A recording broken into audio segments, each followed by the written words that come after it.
कृष्णा। राधे राधे। सभी भक्तों को सादर प्रणाम। आप सभी भक्तों का दिन मंगलमय हो। भक्तों, आज की इस वीडियो में आप श्रवण करेंगे श्रीमद् भागवत महापुराण के तीसरे अध्याय की कथा। आज के इस अध्याय में हम प्रथम स्कंद के अंतर्गत श्री सूत जी से सौनकादि ऋषियों का प्रश्न मंगलाचरण, भगवत कथा और भगवत भक्ति का महात्म, भगवान के अवतारों का वर्णन, महर्षि व्यास का असंतोष, भगवान के यश कीर्तन की महिमा और देवर्षि नारद जी का पूर्व चरित्र। देवर्षि नारद जी के पूर्व चरित्र का शेष भाग की कथा का रसपान करेंगे। तो चलिए भक्तों, वीडियो शुरू करते हैं। जिससे इस जगत की सृष्टि, स्थिति और प्रलय होते हैं, क्योंकि वह सभी सद्रूप पदार्थों में अनुगत है और असत पदार्थों से प्रकट है। जड़ नहीं चेतन है, पर तंत्र नहीं स्वयं प्रकाश है। जो ब्रह्मा अथवा हिरण्यगर्भ नहीं, प्रत्युत उन्हें अपने संकल्प से ही जिसने उन वेद ज्ञान का दान किया है, जिसके संबंध से बड़े बड़े विद्वान भी मोहित हो जाते हैं। जैसो तेजोमय सूर्य रश्मियों से जल में स्थल का और स्थल में जल का भ्रम होता है, वैसे ही जिनमें यह त्रिगुणमयी जागृत स्वप्न सुसुप्त रूपा सृष्टि मिथ्या होने पर भी अधिष्ठान सत्ता से सत्यवत प्रतीत हो रही है, उस अपनी स्वयं प्रकाश ज्योति से सर्वदा और सर्वथा माया और माया कार्य से पूर्णता मुक्त रहने वाले परम सत्य रूप परमात्मा का हम ध्यान करते हैं। महामुनि व्यास देव के द्वारा निर्मित इस श्रीमद् भागवत महापुराण में मोक्ष पर्यंत फल की कामना से रहित परम धर्म का निरूपण हुआ है। इससे शुद्धांत अंतःकरण सत्पुरुषों के जानने योग उस वास्तविक वस्तु परमात्मा का निरूपण हुआ है, जो तीनों तापों का जड़ से नाश करने वाली और परम कल्याण देने वाली है। अब और किस साधन या शास्त्र से क्या प्रयोजन? जिस समय भी सुकृति पुरुष इनके श्रवण की इच्छा करते हैं, ईश्वर उसी समय अविलंब उनके हृदय में आकर बंदी बन जाता है। रस के मर्मज्ञ भक्तजन यह श्रीमद् भागवत वेद रूप कल्प वृक्ष का पका हुआ फल है। श्री सुखदेव जी तोते के मुख का संबंध हो जानने से यह परमानंदमयी सुधा से परिपूर्ण हो गया। इस फल में छिलका, गुठली आदि त्याज अंश तनिक भी नहीं है। यह मूर्तिमान रस है। जब तक शरीर में चेतना रहे, तब तक इस दिव्य भगवत रस का निरंतर बार बार पान करते रहो। यह पृथ्वी पर ही सुलभ है। एक बार भगवान विष्णु और देवताओं के परम पुण्यमय क्षेत्र नैमिषारण्य में सौनक आदि ऋषियों ने भगवत प्राप्ति की इच्छा से सहस्त्र वर्षों में पूरे होने वाले एक महान यज्ञ का अनुष्ठान किया। एक दिन उन लोगों ने प्रातः काल अग्निहोत्र आदि से नित्य कृत्यों से निवृत्त होकर सूत जी का पूजन किया और उन्हें ऊंचे आसन पर बैठाकर उनसे बड़े आदर से यह प्रश्न किया। ऋषियों ने कहा, सूत जी, आप निष्पाप हैं। आपने समस्त इतिहास, पुराण और धर्म शास्त्रों का विधि पूर्वक अध्ययन किया है तथा उनकी भली भांति व्याख्या भी की है। वेद वेताओं में श्रेष्ठ भगवान बाद नारायण ने एवं भगवान ने कुछ सगुण निर्गुण रूप को जानने वाले दूसरे मुनियों ने कुछ जाना है। उन्हें जिन विषयों का ज्ञान है वह सब आप वास्तविक रूप में जानते हैं। आपका हृदय बड़ा ही सरल और शुद्ध है, इसी से आप उनकी कृपा और अनुग्रह के पात्र हुए। गुरुजन अपने प्रेमी शिष्य को गुप्त से गुप्त बात भी बता दिया करते हैं। आयुष्मान, आप कृपा करके यह बतलाइए कि उन सब शास्त्रों, पुराणों और गुरुजनों के उपदेश में कलयुगी जीवों के परम कल्याण का सहज साधन आपने क्या निश्चय किया? आप संत समाज के भूषण हैं। इस कलयुग में प्रायः लोगों की आयु कम हो गई है। साधन करने में लोगों की रुचि और प्रवृत्ति भी नहीं है। लोग आलसी हो गए हैं। उनका भाग्य तो मंद ही है, समझ भी थोड़ी है। इसके साथ ही वे नाना प्रकार की विघ्न बाधाओं से घिरे हुए भी रहते हैं। शास्त्र भी बहुत से हैं, परंतु उनमें एक निश्चित साधन का नहीं, अनेक प्रकार के कर्मों का वर्णन है। साथ ही वे इतने बड़े हैं कि उनका एक अंश सुनना भी कठिन है। आप परोपकारी हैं। आप बुद्धि से उसका सार निकालकर प्राणियों के परम कल्याण के लिए हम श्रद्धालुओं को सुनाइए, जिससे हमारे अंतःकरण की शुद्धि प्राप्त हो। प्यारे सूत जी, आपका कल्याण हो। आप तो जानते ही हैं कि यदुवंशियों के रक्षक भक्त वत्सल भगवान श्री कृष्ण वसुदेव की धर्म पत्नी देवकी के गर्भ से क्या करने की इच्छा से अवतीर्ण हुए थे। हम उसे सुनना चाहते हैं। आप कृपया करके हमारे लिए उसका वर्णन कीजिए, क्योंकि भगवान का अवतार जीवों के परम कल्याण और उनकी भगवत प्रेममय समृद्धि के लिए होता है। यह जीव जन्म मृत्यु के चक्कर में पड़ा हुआ है। इस स्थिति में यदि वह कभी भगवान के मंगलमय नाम का उच्चारण कर ले तो उसी क्षण उससे मुक्त हो जाए, क्योंकि स्वयं वह भी भगवान से डरता है। सूत जी, परम विरक्त और परम शांत मुनिजन भगवान के श्री चरणों की शरण में ही रहते हैं। अतएव उनके स्पर्श मात्र से संसार के जीव तुरंत पवित्र हो जाते हैं। इधर गंगा जी के जल का बहुत दिनों तक सेवन किया जाए तब कहीं पवित्रता प्राप्त होती है। ऐसे पुण्यात्मा भक्त जिनकी लीलाओं का गान करते हैं, उन भगवान का कलिमलहारी पवित्र यश भला आत्मशुद्धि की इच्छा ऐसा कौन मनुष्य होगा जो श्रवण न करे। वे लीला से ही अवतार धारण करते हैं। नारद आदि महात्माओं ने उनके उदार कर्मों का गान किया है। हम श्रद्धालुओं के प्रति आप उनका वर्णन कीजिए। बुद्धिमान सूत जी, सर्व समर्थ प्रभु अपनी योग माया से स्वसंद लीला करते हैं। आप उन श्री हरि की मंगलमयी अवतार कथाओं का वर्णन कीजिए। पुण्य कीर्ति भगवान की लीला सुनने से हमें कभी भी तृप्ति नहीं हो सकती, क्योंकि रसग्र श्रोताओं को पद पद पर भगवान की लीलाओं में नए नए रस का अनुभव होता है। भगवान श्री कृष्ण अपने को छिपाए हुए थे। लोगों के सामने ऐसी चेष्टा करते थे मानो कोई मनुष्य हो, परंतु उन्होंने बलराम जी के साथ ऐसी लीलाएं भी की हैं। ऐसा पराक्रम भी प्रकट किया जो मनुष्य नहीं कर सकते। कलयुग को आया जानकर वैष्णव क्षेत्र में हम दीर्घकालीन सत्र का संकल्प करके बैठे। श्री हरि की कथा सुनने के लिए हमें अवकाश प्राप्त है। यह कलयुग अंतःकरण की पवित्रता और शक्ति का नाश करने वाला है। इससे पार पाना कठिन है। जैसे समुद्र से पार जाने वालों को कर्णधार मिल जाए, उसी प्रकार इससे पार जाने की इच्छा रखने वाले हम लोगों से ब्रह्मा ने आपको मिलाया है। धर्म रक्षक ब्राह्मण भक्त योगेश्वर भगवान श्री कृष्ण अपने धाम में पधार जाने पर धर्म ने अब किसकी शरण ली है, यह बताइए। श्री व्यास जी कहते हैं, सौनकादि ब्रह्मवादी ऋषियों के प्रश्न सुनकर रोमहर्षण के पुत्र उग्र श्रवा को बड़ा ही आनंद हुआ।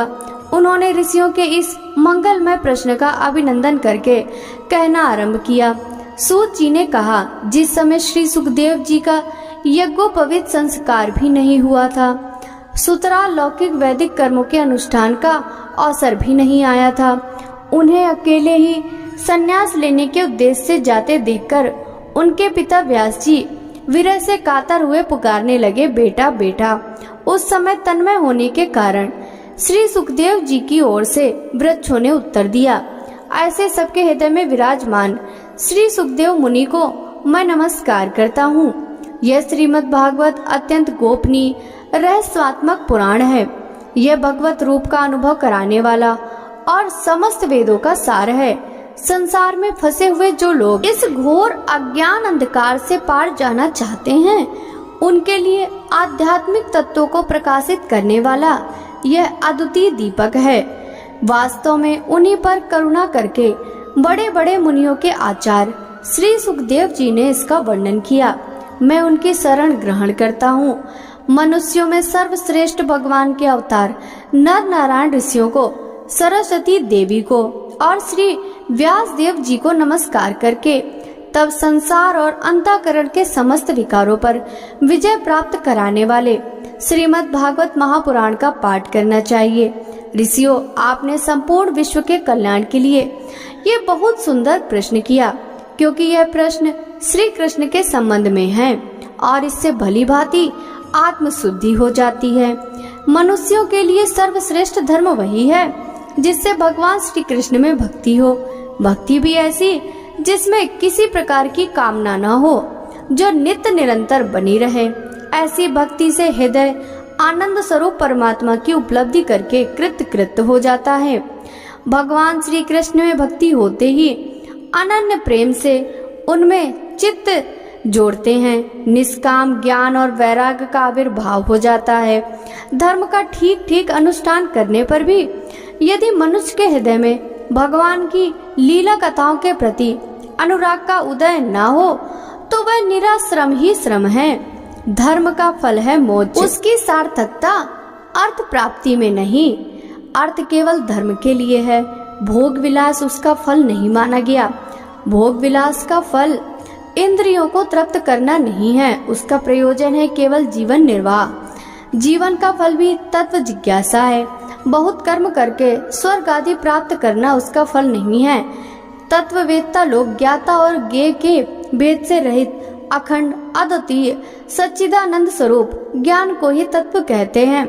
उसी को कोई ब्रह्म, कोई परमात्मा और कोई भगवान के नाम से पुकारते हैं। श्रद्धालु मुनिजन भागवत श्रवण से प्राप्त ज्ञान वैराग्य युक्त भक्ति से अपने हृदय में उस परम तत्व रूप परमात्मा का अनुभव करते हैं। शौनकादि ऋषियों यही कारण है कि अपने अपने वर्ण तथा आश्रम के अनुसार मनुष्य को धर्म का अनुष्ठान करते हैं। उसकी पूर्ण सिद्धि इसी में है कि भगवान प्रसन्न हो। इसलिए एकाग्र मन से भक्त वत्सल भगवान का ही नित्य निरंतर श्रवण कीर्तन ध्यान और आराधना करनी चाहिए। कर्मों की गांठ बड़ी कड़ी है। विचारवान पुरुष भगवान के चिंतन की तलवार से उस गांठ को काट डालते हैं। तब भला ऐसा कौन मनुष्य होगा जो भगवान की लीला कथा में प्रेम न करे। शौनकादि ऋषियों पवित्र तीर्थों का सेवन करने से महत् सेवा, तदंतर श्रवण की इच्छा, फिर श्रद्धा, तत्पश्चात भगवत कथा में रुचि, भगवान श्री कृष्ण के यश का श्रवण और कीर्तन दोनों पवित्र करने वाले हैं। वे अपनी कथा सुनने वाले के हृदय में आकर स्थित हो जाते हैं और उनकी अशुभ वासनाओं को नष्ट कर देते हैं, क्योंकि वे संतों के नित्य सुहृद हैं। जब श्रीमद् भागवत अथवा भगवत भक्तों के निरंतर सेवन से अशुभ वासनाएं नष्ट हो जाती हैं, तब पवित्र कीर्ति भगवान श्री कृष्ण के प्रति स्थायी प्रेम की प्राप्ति होती है। तब रजोगुण और तमोगुण के भाव, काम और लोभादि शांत हो जाते हैं और चित्त इनसे रहित होकर सत्व गुण में स्थित एवं निर्मल हो जाता है। इस प्रकार भगवान की प्रेममयी भक्ति से जब संसार की समस्त आसक्तियां मिट जाती हैं, हृदय आनंद से भर जाता है, तब भगवान के तत्व का अनुभव अपने आप हो जाता है। हृदय में आत्म स्वरूप भगवान का साक्षात्कार होते ही हृदय की ग्रंथि टूट जाती है, सारे संदेह मिट जाते हैं और कर्म बंधन छीड़ हो जाता है। इसी से बुद्धिमान लोग नित्य निरंतर बड़े आनंद से भगवान श्री कृष्ण के प्रति प्रेम भक्ति करते हैं, जिससे आत्म प्रसाद की प्राप्ति होती है। प्रकृति के 3 गुण हैं, सत्व, रज और तम। इनको स्वीकार करके इस संसार की स्थिति, उत्पत्ति और प्रलय के लिए एक अद्वितीय परमात्मा ही विष्णु, ब्रह्मा और रुद्र ये 3 नाम ग्रहण करते हैं। फिर भी मनुष्यों का परम कल्याण तो सत्वगुण स्वीकार करने वाले श्री हरि से ही होता है। जैसे पृथ्वी के विकार लकड़ी की अपेक्षा धुआं श्रेष्ठ है और उससे भी श्रेष्ठ है अग्नि, क्योंकि वेदोक्त यज्ञ यज्ञादि के द्वारा अग्नि सद्गति देने वाला है। वैसे ही तमोगुण से रजोगुण श्रेष्ठ है और रजोगुण से भी सत्वगुण श्रेष्ठ है, क्योंकि वह भगवान का दर्शन कराने वाला है। प्राचीन युग में महात्मा लोग अपने कल्याण के लिए विशुद्ध सत्वमय भगवान विष्णु की ही आराधना किया करते हैं। अब भी जो लोग उनका अनुसरण करते हैं वे उन्हीं के समान कल्याण भाजन होते हैं। जो लोग इस संसार सागर से पार जाना चाहते हैं वे यद्यपि किसी की निंदा तो नहीं करते, न किसी में दोष ही रखते हैं, फिर भी घोर रूप वाले तमोगुणी, रजोगुणी, भैरवादी भूतपतियों की उपासना न करके सत्वगुणी विष्णु भगवान और उनके अंश कला स्वरूपों का ही भजन करते हैं। परंतु जिसका स्वभाव रजोगुणी अथवा तमोगुणी है। वे धन, ऐश्वर्य और संतान की कामना से भूत, पितर और प्रजापतियों की उपासना करते हैं, क्योंकि इन लोगों का स्वभाव भूत आदि से मिलता जुलता है। वेदों का तात्पर्य श्री कृष्ण में ही है। यज्ञों के उद्देश्य श्री कृष्ण ही हैं। योग श्री कृष्ण के लिए ही किए जाते हैं और समस्त कर्मों की परिसमाप्ति भी श्री कृष्ण में भी है। ज्ञान से ब्रह्म स्वरूप श्री कृष्ण की ही प्राप्ति होती है। तपस्या श्री कृष्ण की प्रसन्नता के लिए ही की जाती है। श्री कृष्ण के लिए ही धर्मों का अनुष्ठान होता है और सब गतियां श्री कृष्ण में ही समा जाती हैं। यद्यपि भगवान श्री कृष्ण प्रकृति और उसके गुणों से अतीत हैं, फिर भी अपनी गुणमयी माया से जो प्रपंच की दृष्टि से और तत्व की दृष्टि से नहीं है, उन्होंने ही सर्ग के आदि में इस संसार की रचना की थी। ये सत्व, रज और तम तीनों गुण उसी माया के विलास हैं। इनके भीतर रहकर भगवान इनसे युक्त सरीखे मालूम पड़ते हैं। वास्तव में वे परिपूर्ण विज्ञानानंदन हैं। अग्नि तो वस्तुतः एक ही है, परंतु जब वह अनेक प्रकार की लकड़ियों में प्रकट होती है तब अनेक सी मालूम पड़ती है। वैसी ही सबके आत्मस्वरूप भगवान तो एक ही हैं, परंतु प्राणियों की अनेकता से अनेक जान पड़ते हैं। भगवान ही सूक्ष्म भूत, तन्मात्रा, इंद्रिय तथा अंतःकरण आदि गुणों के विकार भूत भावों के द्वारा नाना प्रकार की योनियों का निर्माण करते हैं और उनमें भिन्न भिन्न जीवों के रूप में प्रवेश करके उन योनियों के अनुरूप विषयों का उपभोग करते कराते हैं। वे ही संपूर्ण लोकों की रचना करते हैं और देवता, पशु, पक्षी, मनुष्य आदि योनियों में लीला अवतार ग्रहण करके सत्व गुण के द्वारा जीवों का लालन पालन करते हैं। श्री सूत जी कहते हैं, सृष्टि के आदि में भगवान ने लोकों के निर्माण की इच्छा की। इच्छा होते ही उन्होंने महत्त्व आदि से निष्पन्न पुरुष रूप ग्रहण किया। उससे 10 इंद्रियां, 1 मन और 5 भूत, ये 16 कलाएं थी। उन्होंने कारण जल में शयन करते हुए जब योग निद्रा का विस्तार किया, तब उनके नाभि सरोवर में से एक कमल प्रकट हुआ और उस कमल से प्रजापतियों के अधिपति ब्रह्मा जी उत्पन्न हुए। भगवान के उस विराट रूप के अंग प्रत्यंग में ही समस्त लोकों की कल्पना की गई। वह भगवान का विशुद्ध सत्वमय श्रेष्ठ रूप है। योगी लोग दिव्य दृष्टि से भगवान के उस रूप का दर्शन करते हैं। भगवान का वह हजारों पैर, जांघें, भुजाएं और मुखों के कारण अत्यंत विलक्षण है। उसमें सहस्त्रों सिर, हजारों कान, हजारों आंखें और हजारों नासिकाएं हैं। हजारों मुकुट, वस्त्र और कुंडल आदि आभूषणों से वह उल्लसित रहता है। भगवान का यह पुरुष रूप, जिसे नारायण कहते हैं, अनेक अवतारों का अक्षय कोश है। इसी से सारे अवतार प्रकट होते हैं। इस रूप के छोटे से छोटे अंश से देवता, पशु, पक्षी और मनुष्य आदि योनियों की सृष्टि होती है। उन्हीं प्रभु ने पहले कौमार सर्ग में सनक, सनंदन, सनातन और सनत कुमार इन 4 ब्राह्मणों के रूप में अवतार ग्रहण करके अत्यंत कठिन अखंड ब्रह्मचर्य का पालन किया। दूसरी बार इस संसार के कल्याण के लिए समस्त यज्ञों के स्वामी उन भगवान ने रसातल में गई हुई पृथ्वी को निकाल लाने के लिए विचार से सूकर रूप ग्रहण किया। ऋषियों की सृष्टि में उन्होंने देवर्षि नारद के रूप में तीसरा अवतार ग्रहण किया और सात्वता तंत्र का, जिसे नारद 5 रात्र कहते हैं, उपदेश किया। उससे कर्मों के द्वारा किस प्रकार कर्म बंधन से मुक्ति मिलती है, इसका वर्णन है। धर्म पत्नी मूर्ति के गर्भ से उन्होंने नर नारायण के रूप में चौथा अवतार ग्रहण किया। इस अवतार में उन्होंने ऋषि बनकर मन और इंद्रियों का सर्वथा संयम करके बड़ी कठिन तपस्या की। 5वें अवतार में वे सिद्धों के स्वामी कपिल के रूप में प्रकट हुए और तत्वों का निर्णय करने वाले सांख्य शास्त्र का, जो समय के फेर से लुप्त हो गया था, आसुरी नामक ब्राह्मण को उपदेश दिया। अनसुईया के वर मांगने पर 6ठे अवतार में वे अत्रि की संतान दत्तात्रेय हुए। इस अवतार में उन्होंने अलर्क और प्रहलाद आदि को ब्रह्म ज्ञान का उपदेश दिया।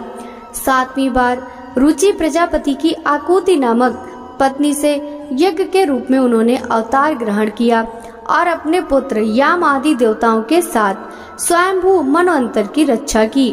राजा नाभि की पत्नी मेरु देवी के गर्भ से ऋषभ देव के रूप में भगवान ने 8वां अवतार ग्रहण किया। इस रूप में उन्होंने परमहंसों का वह मार्ग जो सभी आश्रमियों के लिए वंदनीय है दिखाया। ऋषियों की प्रार्थना से 9वीं बार वे राजा पृथु के रूप में अवतीर्ण हुए। सौनकादि ऋषियों इस अवतार में उन्होंने पृथ्वी से समस्त औषधियों का दोहन किया था। इससे वह अवतार सबके लिए बड़ा ही कल्याणकारी हुआ।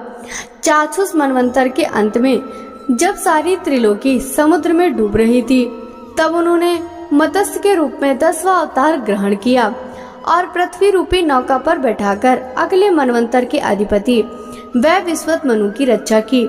जिस समय देवता और दैत्य समुद्र मंथन कर रहे थे, उस समय 11वां अवतार धारण करके कच्छप रूप से भगवान ने मंदराचल को अपनी पीठ पर धारण किया। 12वीं बार धनवंतरी के रूप में अमृत लेकर समुद्र से प्रकट हुए और 13वीं बार मोहिनी रूप धारण करके दैत्य को मोहित करते हुए देवताओं को अमृत पिलाया। 14वें अवतार में उन्होंने नरसिंह रूप धारण किया और अत्यंत बलवान दैत्यराज हिरण्यकश्यप की छाती अपने नखों से अनायास इस प्रकार फाड़ डाली जैसे चटाई बनाने वाला सीकों को चीर डालता है। 15वीं बार वामन का रूप धारण करके भगवान दैत्यराज बलि के यज्ञ में गए।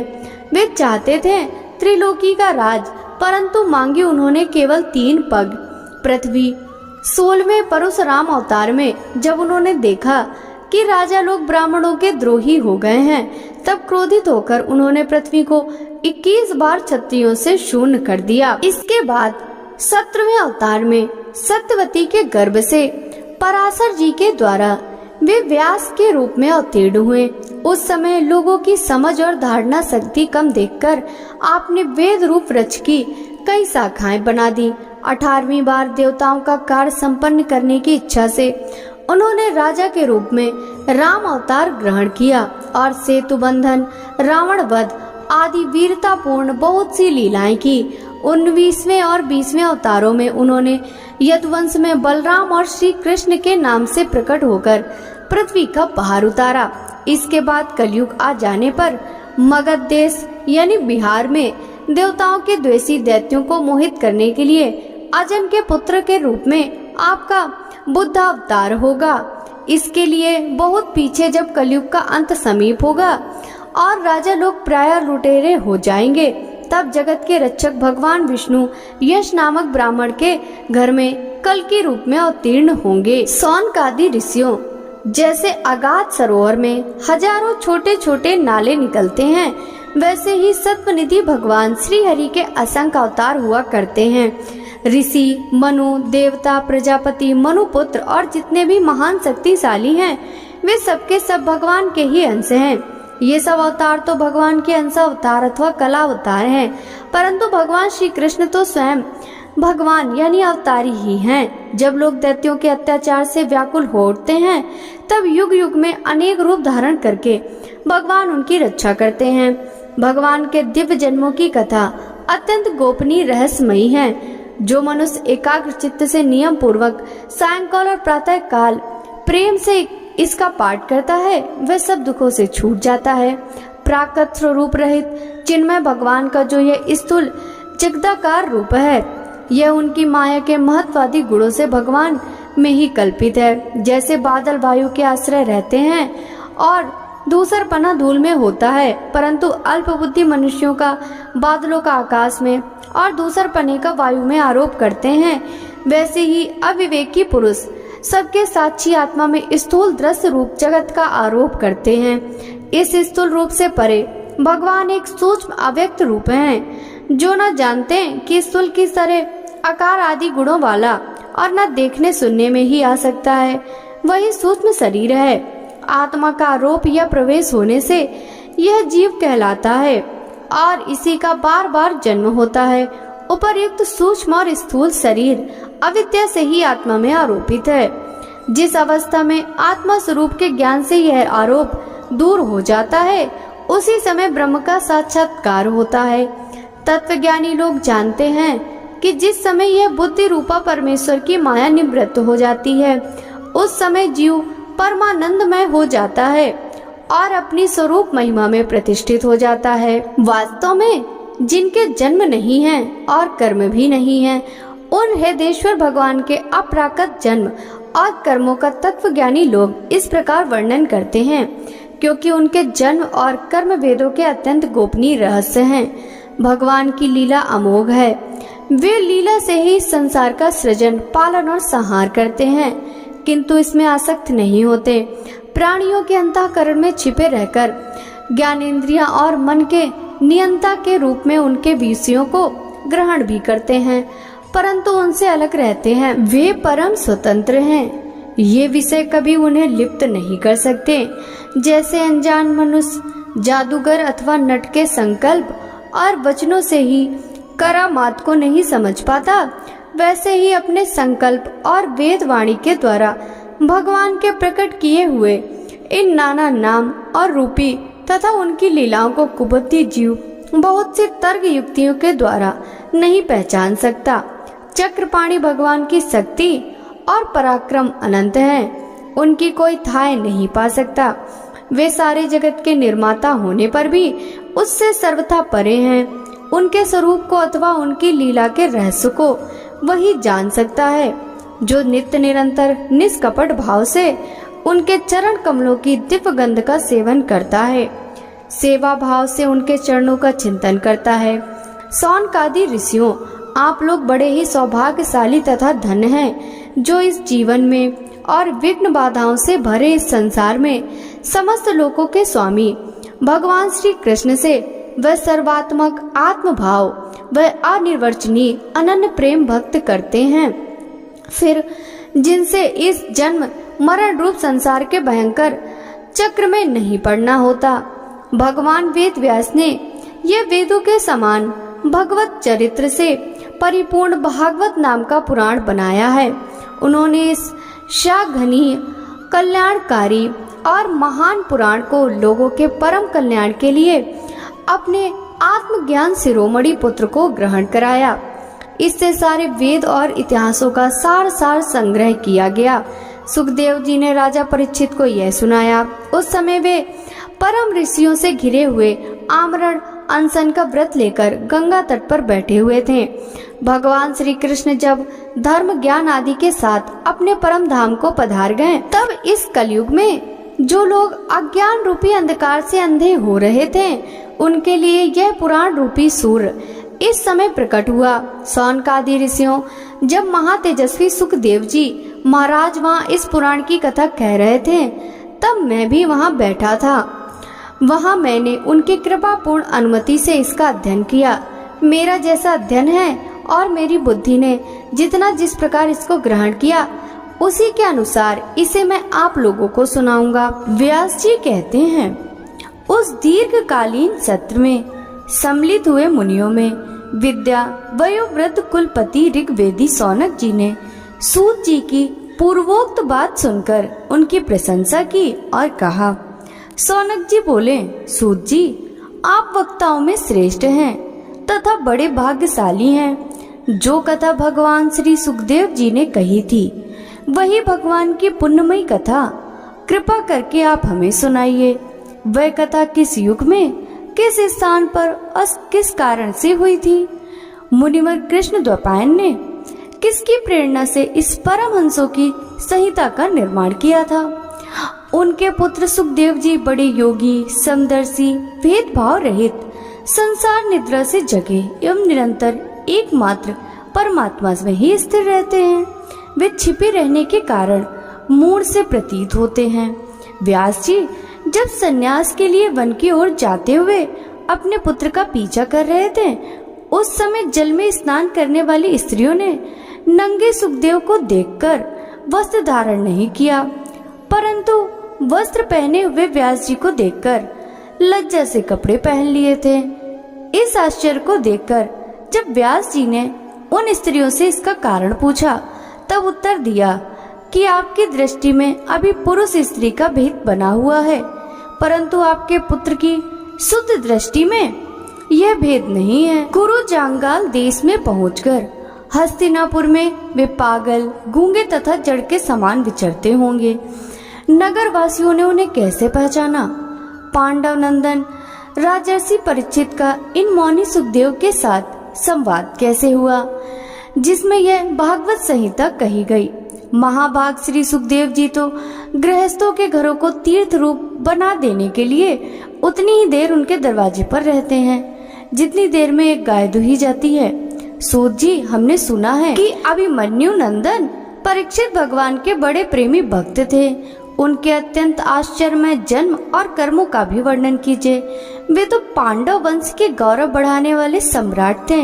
वे भला किस कारण से साम्राज्य लक्ष्मी का परित्याग करके गंगा तट पर मृत्यु पर्यंत अनशन का व्रत लेकर बैठे थे? शत्रुगण अपने भले के लिए बहुत सा धन लाकर उनके चरण रखने की चौकी को नमस्कार करते थे। वे एक वीर युवक थे। उन्होंने उस दुस्त्यज लक्ष्मी को अपने प्राणों के साथ भला क्यों क्या त्याग देने की इच्छा की? जिन लोगों का जीवन भगवान के आश्रित है, वे तो संसार के परम कल्याण, अभ्युदय और समृद्धि के लिए ही जीवन धारण करते हैं। उसमें उनका अपना कोई स्वार्थ नहीं होता। उनका शरीर तो दूसरों के हित के लिए था। उन्होंने विरक्त होकर उसका परित्याग क्यों किया? वेदवाणी को छोड़कर अन्य समस्त शास्त्रों के आप पारदर्शी विद्वान हैं। सूत जी, इसलिए इस समय जो कुछ हमने आपसे पूछा है वह सब कृपा करके हमें कहिए। सूत जी ने कहा, इस वर्तमान चतुर्युगी के तीसरे द्वापर में महर्षि पराशर द्वारा वसुकन्या सत्यवती के गर्भ से भगवान के कलावतार योगी राज व्यास जी का जन्म हुआ। एक दिन वे सूर्योदय के समय सरस्वती के पवित्र जल में स्नान आदि करके एकांत पवित्र स्थान पर बैठे हुए थे। महर्षि भूत और भविष्य को जानते थे। उनकी दृष्टि अचूक थी। उन्होंने देखा कि जिसको लोग जान नहीं पाते, ऐसे समय के फिर से प्रत्येक युग में धर्म संकरता और उसके प्रभाव से भौतिक वस्तुओं की भी शक्ति का ह्रास होता रहता है। संसार के लोग श्रद्धाहीन और शक्ति रहित हो जाते हैं। उनकी बुद्धि कर्तव्य का ठीक ठीक निर्णय नहीं कर पाती और आयु भी कम हो जाती है। लोगों की इस भाग्यहीनता को देखकर उन मुनीश्वर ने अपनी दिव्य दृष्टि से समस्त वर्णों और आश्रमों का हित कैसे हो, इस पर विचार करना शुरू किया। उन्होंने सोचा कि वेदोक्त कर्म लोगों का हृदय शुद्ध करने वाला है।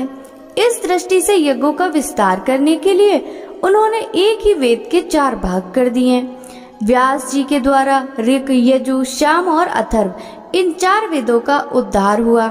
इतिहास और पुराणों को 5वां वेद कहा जाता है।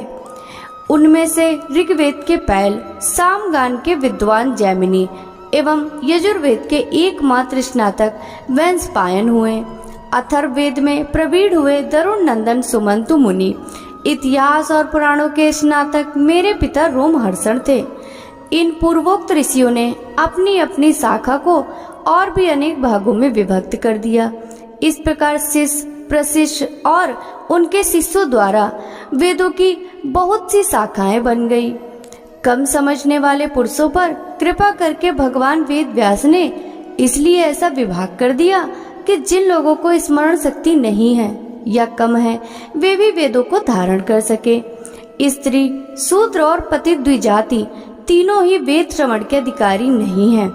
इसलिए वे कल्याणकारी शास्त्रोक्त कर्मों के आचरण में भूल कर बैठते हैं।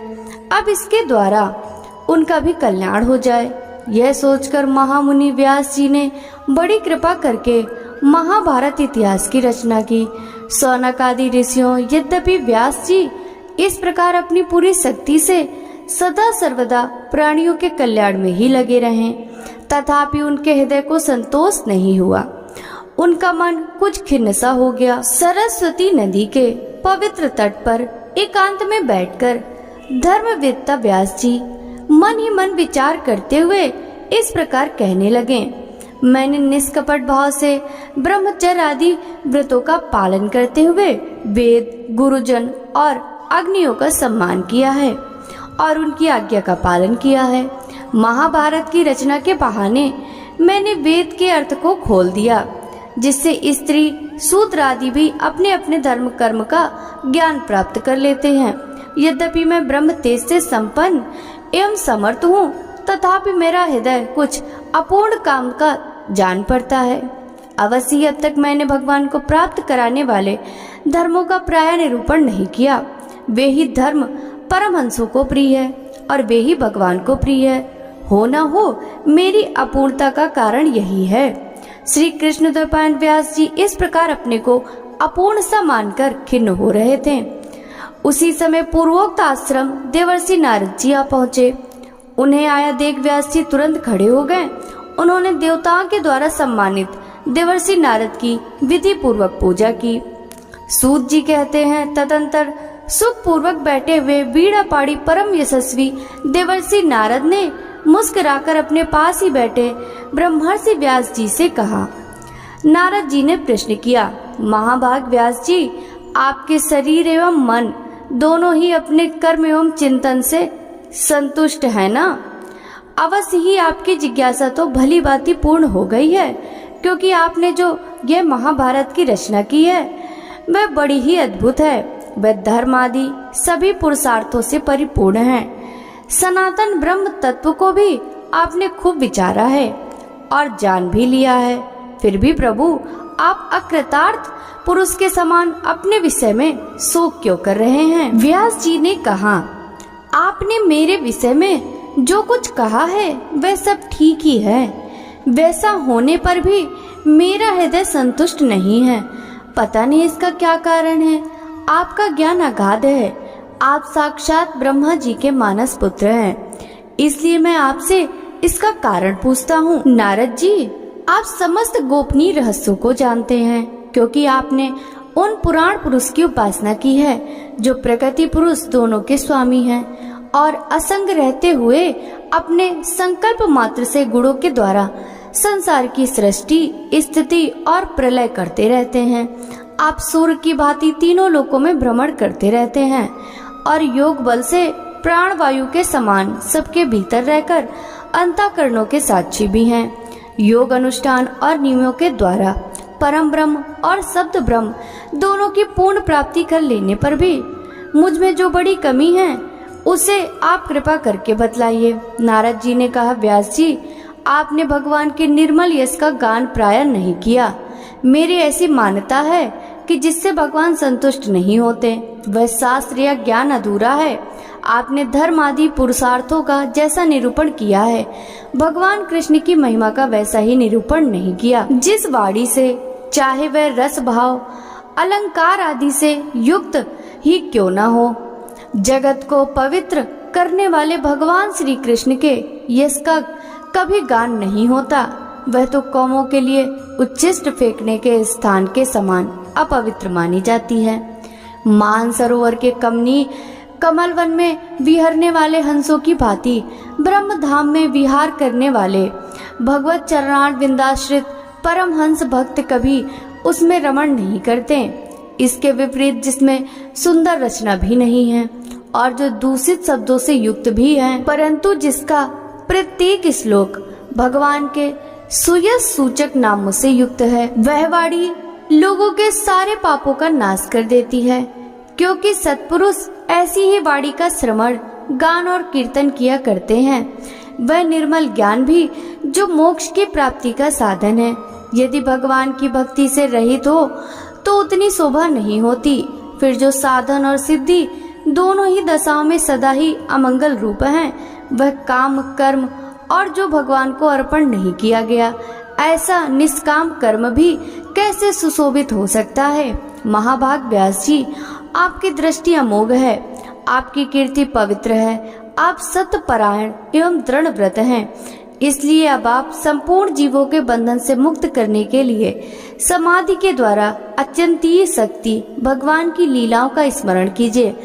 जो मनुष्य भगवान की लीला के अतिरिक्त और कुछ कहने की इच्छा करता है, वह उस इच्छा से निर्मित अनेक नाम और रूपों के चक्कर में पड़ जाता है। उसकी बुद्धि भेदभाव से भर जाती है। जैसे हवा के झरोके से डगमगाती हुई डोंगी को भी कहीं भी ठहरने का ठौर नहीं मिलता, वैसे ही उसकी चंचल बुद्धि कहीं भी स्थिर नहीं हो पाती। संसारी लोग स्वभाव से ही विषयों में फंसे हुए हैं। धर्म के नाम पर आपने उन्हें निंदित सकाम कर्म करने की भी आज्ञा दे दी है। ये बहुत ही उल्टी बात हुई, क्योंकि मूर्ख लोग आपके वचनों से पूर्वोक्त निंदित कर्म को ही धर्म मानकर यही मुख्य धर्म है ऐसा निश्चय कर उसका निषेध करने वाले वचनों को ठीक नहीं मानते। भगवान अनंत हैं। कोई विचारवान ज्ञानी पुरुष ही संसार की ओर से निवृत्त होकर उनके स्वरूप भूत परमानंद का अनुभव कर सकता है। अतः जो लोग परमार्थिक बुद्धि से रहित हैं और गुणों के द्वारा नचाए जा रहे हैं, उनके कल्याण के लिए ही आप भगवान लीलाओं का सर्वसाधारण के लिए हित की दृष्टि से वर्णन कीजिए। जो मनुष्य अपने धर्म का परित्याग करके भगवान के चरण कमलों का भजन सेवन करता है, भजन परिपक्व हो जाने पर तो बात ही क्या है। यदि इससे पूर्व ही उसका भजन छूट जाए तो क्या कहीं भी उसका कोई अमंगल हो सकता है। परंतु जो भगवान का भजन नहीं करते और केवल स्वधर्म का पालन करते हैं, उन्हें कौन सा लाभ मिलता है। बुद्धिमान मनुष्य को चाहिए कि वह उसी वस्तु की प्राप्ति के लिए प्रयत्न करे जो तिनके से लेकर ब्रह्मा पर्यंत समस्त ऊंची नीची योनियों में कर्मों के फल स्वरूप आने जाने पर भी स्वयं प्राप्त नहीं होती। संसार के विषय सुख तो जैसे बिना चेष्टा के दुख मिलते हैं, वैसे ही कर्म के फल रूप में अचिंत गति समय के फिर से सबको सर्वत्र स्वभाव से ही मिल जाते हैं। व्यास जी, जो भगवान श्री कृष्ण के चरण बिंदु का सेवक है, वह भजन ना करने वाले कमी मनुष्यों के समान दैवात कभी बुरा भाव हो जाने पर भी जन्म मृत्यु में संसार में नहीं आता। वह भगवान के चरण कमलों के आलिंगन का स्मरण करके फिर उसे छोड़ना नहीं चाहता।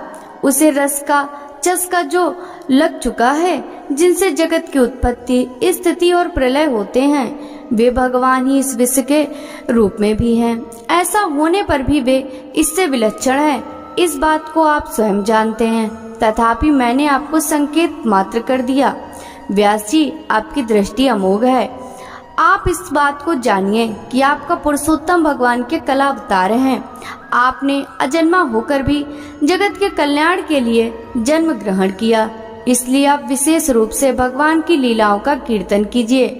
विद्वानों ने इस बात का निरूपण किया है कि मनुष्य की तपस्या, वेदाध्ययन, यज्ञ अनुष्ठान, स्वाध्याय, ज्ञान और दान का एकमात्र प्रयोजन यही है कि पुण्य कीर्ति श्री कृष्ण के गुणों और लीलाओं का वर्णन किया जाए। मुने, पिछले कल्प में आपने पूर्व जीवन में वेदवादी ब्राह्मणों की एक दासी का लड़का था।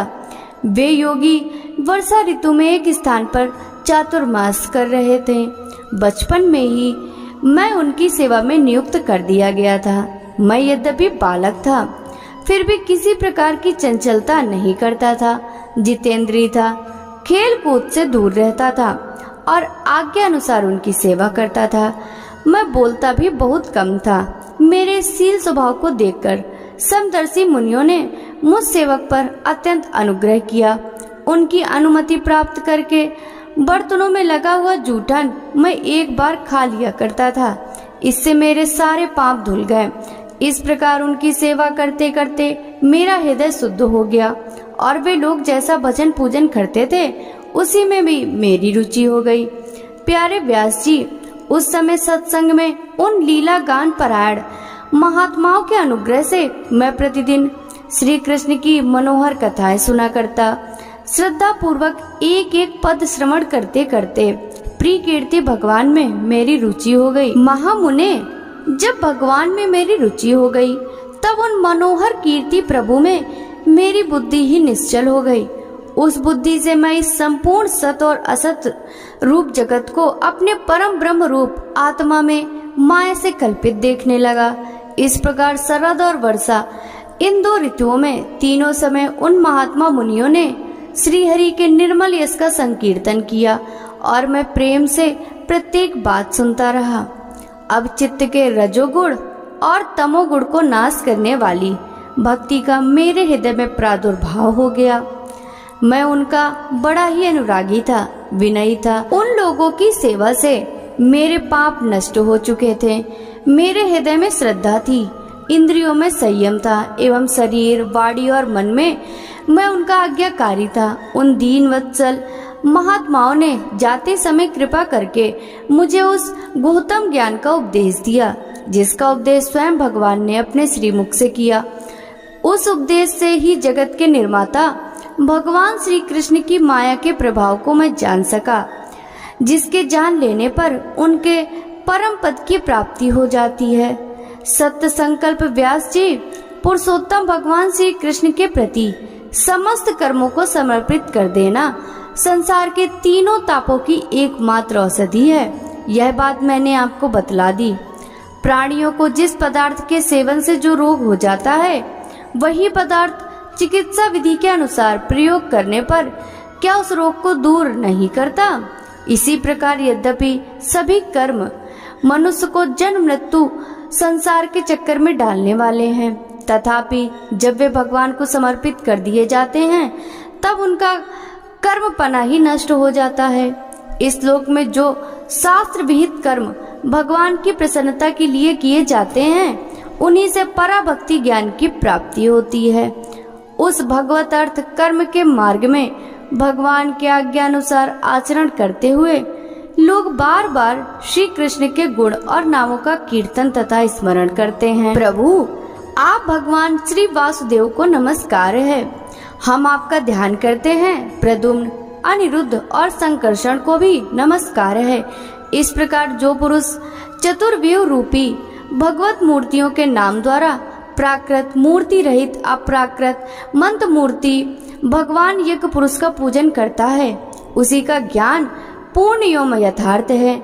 ब्राह्मण, जब मैंने भगवान की आज्ञा का इस प्रकार पालन किया, तब इस बात को जानकर भगवान श्री कृष्ण ने मुझे आत्मज्ञान, ऐश्वर्य और अपनी भाव रूपा प्रेम भक्ति का दान दिया।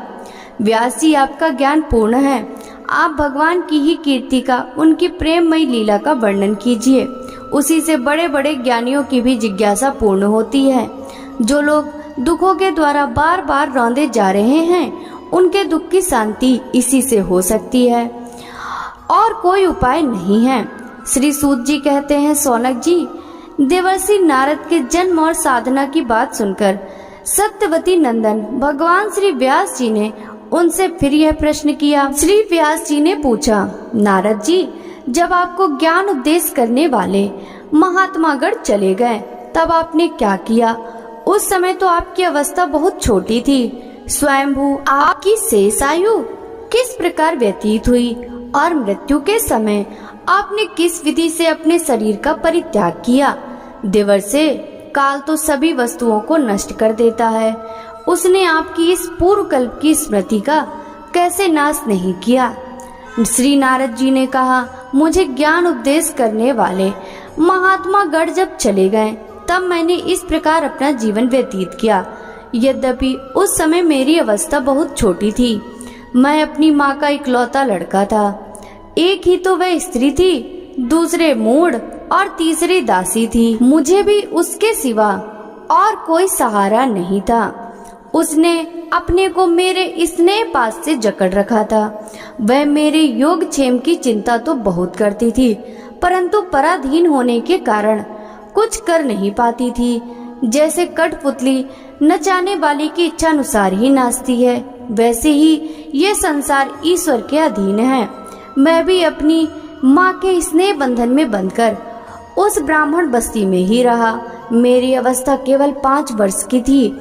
मुझे दिशा, देश और काल के संबंध में कुछ भी ज्ञान नहीं था।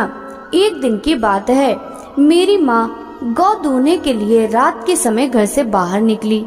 रास्ते में उसके पैर से सांप छूट गया। उसने उस बेचारी को डस लिया। उस सांप का क्या दोष, काल की ऐसी ही प्रेरणा थी। मैंने समझा भक्तों का मंगल चाहने वाले भगवान का यह भी एक अनुग्रह ही है। इसके बाद मैं उत्तर दिशा की ओर चल पड़ा। उस ओर मार्ग में मुझे अनेकों धन धान्य से संपन्न देश, नगर, गांव, अहीरों की चलती फिरती बस्तियां, खाने, खेड़े, नदी और पर्वतों के तटवर्ती पड़ाव, वाटिकाएं, वन, उपवन और रंग बिरंगी धातुओं से युक्त विचित्र पर्वत दिखाई पड़े। कहीं कहीं जंगली वृक्ष थे जिनकी बड़ी बड़ी शाखाएं हाथियों ने तोड़ डाली थी। शीतल जल से भरे हुए जलाशय थे, जिनमें देवताओं के काम में आने वाले कमल थे। उन पर पक्षी तरह तरह की बोली बोल रहे थे और भौरे मंडरा रहे थे। यह सब देखता हुआ मैं आगे बढ़ा। मैं अकेला ही था। इतना लंबा मार्ग तय करने पर मैंने एक घोर गहन जंगल देखा। उसमें नरकट, बांस, सेठा, कुश, कीचक आदि खड़े थे। उसकी लंबाई चौड़ाई भी बहुत थी और सांप, उल्लू, सियार आदि भयंकर जीवों का घर हो रहा था। देखने में बड़ा भयावना लगता था।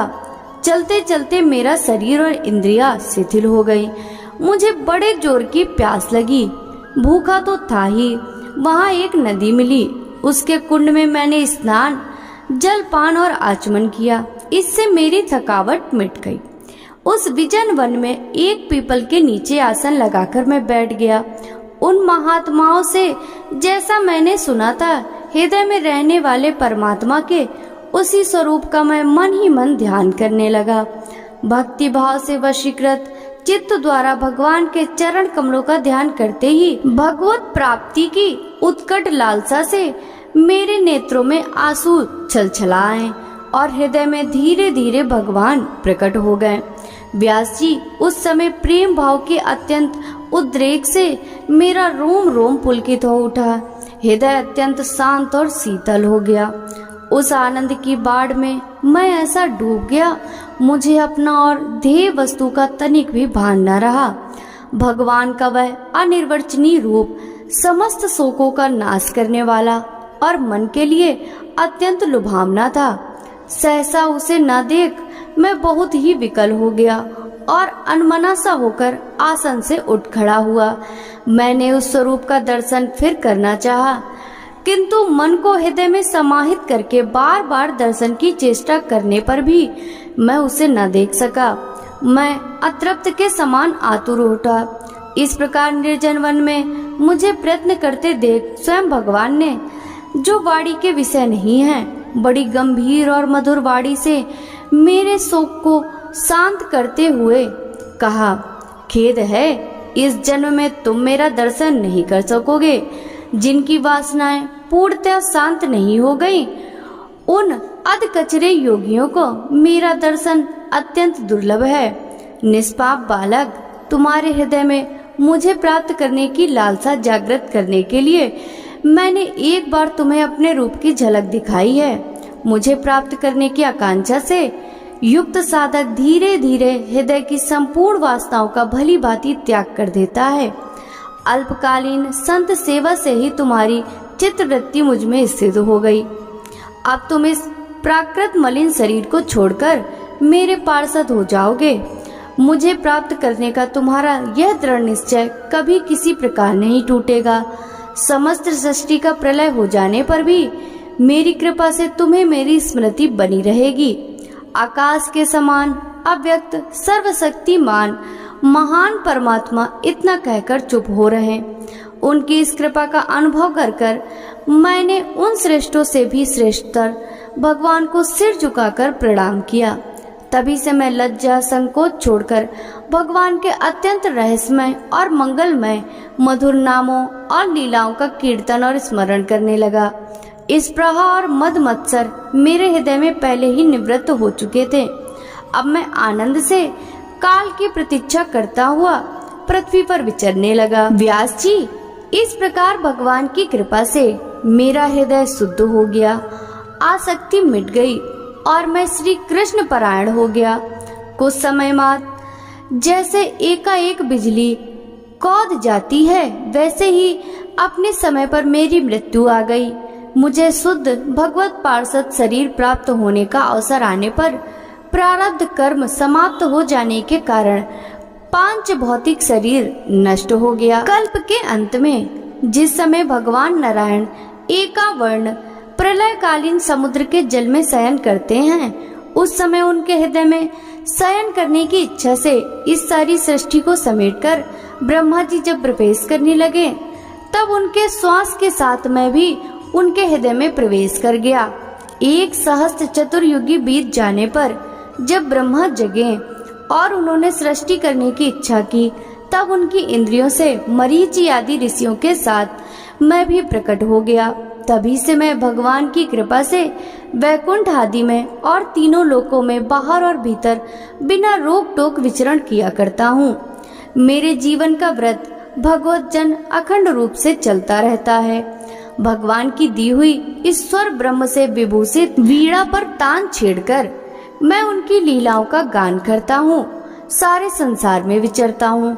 जब मैं उनकी लीलाओं का गान करने लगता हूँ, तब वे प्रभु जिनके चरण कमल समस्त तीर्थों के उद्गम स्थान हैं और जिनका यशो गान मुझे बहुत ही प्रिय लगता है, बुलाए हुए की भांति तुरंत मेरे हृदय में आकर दर्शन दे देते हैं। जिन लोगों का चित्त निरंतर विषय भोगों की कामना से आतुर हो रहा है, उनके लिए भगवान की लीलाओं का कीर्तन संसार सागर से पार जाने का जहाज है। यह मेरा अपना अनुभव है। काम और लोभ की चोट से बार बार घायल हुआ हृदय श्री कृष्ण सेवा से जैसी प्रत्यक्ष शांति का अनुभव करता है, यम नियम आदि योग मार्गों से वैसी शांति नहीं मिल सकती। व्यास जी, आप निष्पाप हैं। आपने मुझसे जो कुछ पूछा था वह सब अपने जन्म और साधना का रहस्य, आपकी आत्म संतुष्टि का उपाय मैंने बतला दिया। श्री सूत जी कहते हैं, सौनक आदि ऋषियों, देवर्षि नारद जी ने व्यास जी से इस प्रकार कहकर जाने की अनुमति ली और बीड़ा बजाते हुए स्वच्छंद विचरण करने के लिए वे चल पड़े। आहा, ये देवर्षि नारद धन्य हैं, क्योंकि ये सांगपाणी भगवान की कीर्ति को अपने बीड़ा पर गा गाकर स्वयं तो आनंद मग्न होते ही हैं, साथ ही साथ त्रिताप तप्त जगत को भी आनंदित करते रहते हैं। सौनक जी ने पूछा, सूत जी, सर्वज्ञ एवं सर्वशक्तिमान व्यास भगवान ने नारद जी का अभिप्राय सुन लिया। फिर उनके चले जाने पर उन्होंने क्या किया? कथा पसंद आई हो तो वीडियो को लाइक कीजिएगा। राधे राधे।